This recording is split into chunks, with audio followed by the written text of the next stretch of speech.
So we have this simple website, which seems to be the promotional website of Carnegie Mellon University.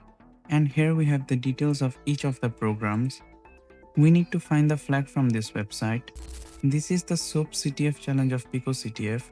The description says, the web project was rushed and no security assessment was done. We need to read the etc password file.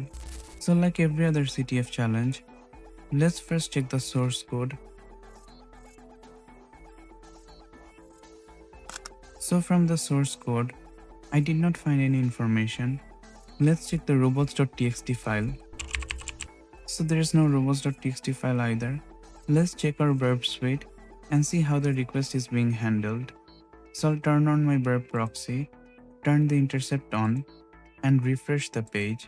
So I can see we have a GET request, but I did not find any other information. Let's click on details and see how the website handles this request. So after clicking on details, I can see we have a post request, and I can also see the data is being stored in XML format. Let's send this request to repeater so that we can analyze the request. So I will right click and click on send to repeater. In the repeater, since I clicked on the details of the first program, I can see the ID is 1 and this is being stored in XML. So in XML format, the data is stored in tags. So I can see the first tag says student list, and inside this tag, we have two students with the ID 1 and the ID 2, where we have the first name, last name, and the details of the first student, and we also have details of the second student. So we can try to exploit this, and the way we can exploit XML is called XXE.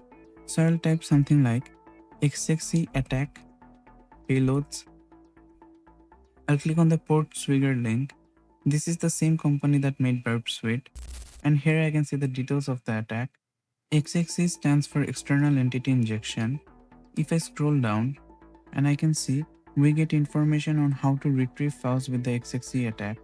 If I scroll more down, I also get details on how to perform the SSRF attack and the blind XXE vulnerability. We do not need this. We need to retrieve the file. So this is our attack. Here I can see under the first tag, which says XML version, we have the payload. So let's copy this payload. In our Burp Suite, under the first tag which says XML version, I will paste the payload. And I can also see between the product ID, we have this. So let's copy this. And we do not have product ID, but we have ID. So let's paste this. So in this payload, we are creating an entity called XXE, and it is pointing to this file. You can call this XXE anything you want. And then we're calling this variable, which will put the output of this etc password file back into the XML so that it can be displayed on the website. And I'll send the request, and I can see in the response of the server, we have the output of the etc password file.